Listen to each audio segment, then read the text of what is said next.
Assalamualaikum warahmatullahi wabarakatuh. Kami dari kelompok 10 akan menyampaikan hasil diskusi kami, yaitu tentang HIV/AIDS.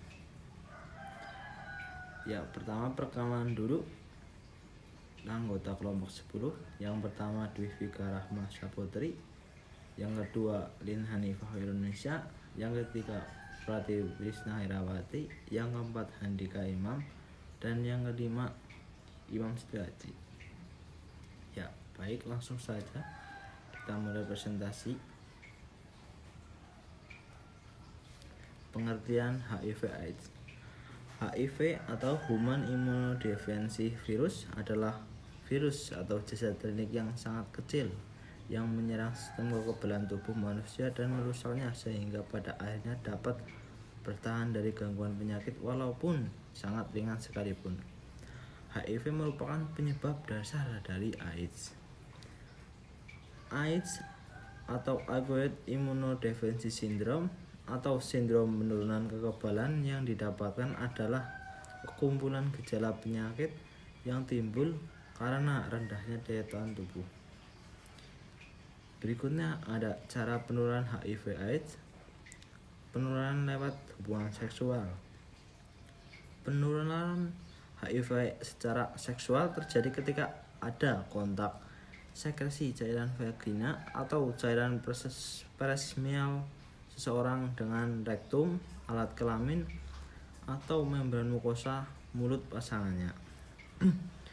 Yang kedua ada kontaminasi patogen melalui darah. Jalur penularan ini terutama berhubungan dengan penggunaan obat suntik, penderita hemofilia, dan resipen transfusi darah dan produk darah. Berbagi dan menggunakan kembali jarum suntik yang mengandung darah yang terkontaminasi oleh organisme biologis yang penyebab penyakit tidak hanya merupakan resiko utama atau infeksi HIV, tetapi juga hepatitis B dan hepatitis C. Yang ketiga ada penularan massa perineal atau pada masa kehamilan. Transmisi HIV dari ibu anak dapat terjadi melalui rahim selama masa perinatal, yaitu minggu-minggu terakhir kehamilan dan saat persalinan. Bila tidak ditangani, tingkat penularan dari ibu ke anak selama kehamilan dan persalinan adalah sebesar 25%. Gejala penularan HIV atau AIDS. Biasanya penderita AIDS memiliki gejala infeksi sistemik seperti demam, berkeringat, terutama pada malam hari, pembengkakan kelenjar, kedinginan, merasa lemah, serta penurunan berat badan. Seseorang mungkin akan menjadi sakit dengan gejala-gejala seperti flu, yaitu demam, rasa lelah dan lesu, sendi-sendi terasa nyeri, batuk, nyeri tenggorokan. Gejala selanjutnya adalah memasuki tahap di mana sudah timbul gejala-gejala yang mirip dengan gejala penyakit lain, yaitu demam berkepanjangan, penurunan berat badan lebih dari 10% dalam waktu 3 hari, kelemahan tubuh yang mengganggu atau menurunkan aktivitas sehari-hari, pembengkakan kelenjar di leher, lipat paha dan ketiak, diare atau mencet terus-menerus tanpa sebab yang jelas.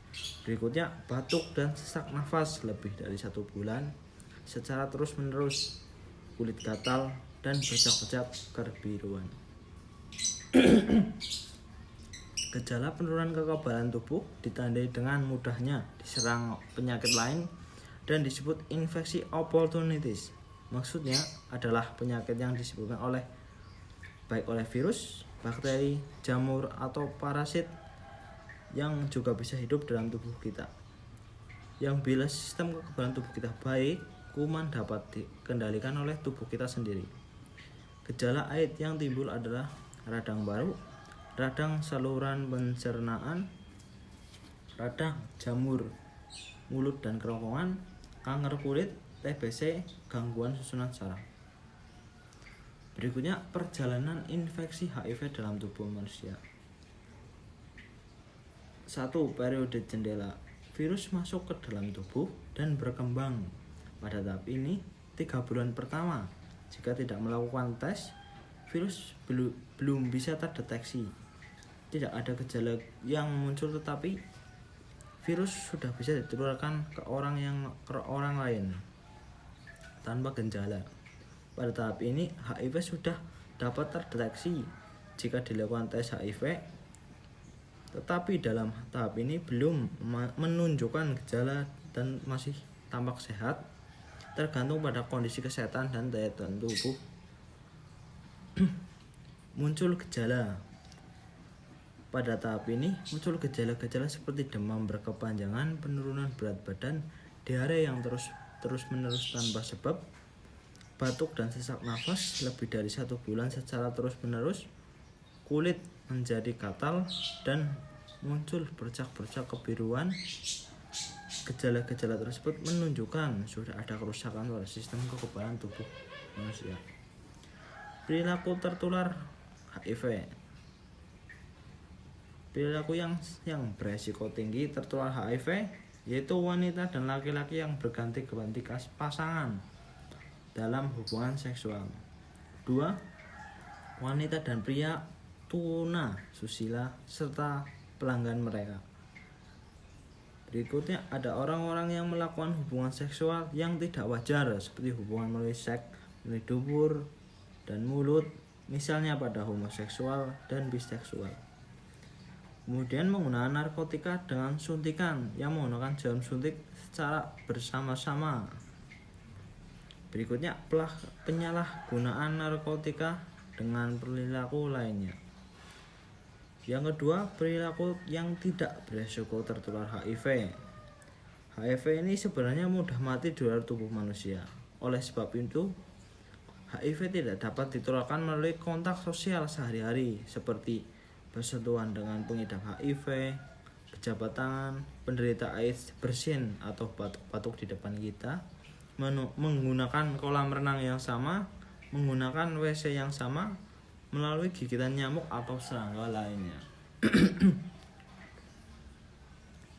Pencegahan terhadap HIV/AIDS. Hubungan seksual. Mayoritas infeksi berasal dari hubungan seksual tanpa pelindung antar individu yang salah satunya terkena HIV. Bukti terbaik saat ini menunjukkan bahwa penggunaan kondom yang lazim mengurangi resiko penularan HIV sampai kira-kira 80% dalam jangka panjang, walaupun manfaat ini lebih besar jika kondom digunakan dengan benar dan setiap kesempatan. Yang kedua, kontaminasi cairan tubuh terinfeksi. Pekerja kedokteran yang mengikuti kewaspadaan universal seperti mengenakan sarung tangan lateks ketika menyuntikkan dan selalu mencuci tangan dapat mencegah infeksi HIV. Yang ketiga, penularan dari ibu ke anak.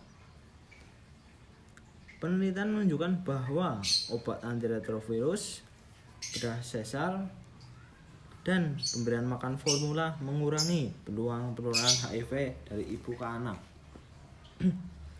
Jika pemberian makan seperti makanan pengganti dapat diterima baik oleh anak dan dapat dikerjakan dengan mudah, terjangkau, berkelanjutan, dan aman, ibu yang terinfeksi HIV disarankan tidak menyusui anak mereka.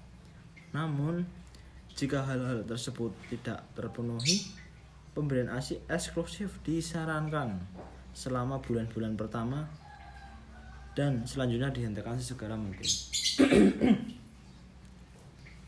Penanganan terhadap HIV. Terapi antiretrovirus. Penanganan infeksi HIV terkini adalah terapi antiretrovirus yang aktif. Terapi ini telah sangat bermanfaat bagi orang-orang yang terinfeksi HIV sejak tahun 1996. Yang kedua, penanganan eksperimental dan saran.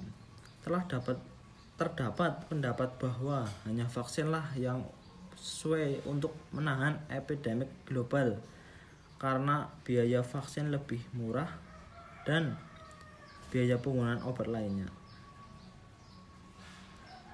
Sehingga negara berkembang mampu mengadakannya dan pasien tidak membutuhkan perawatan harian.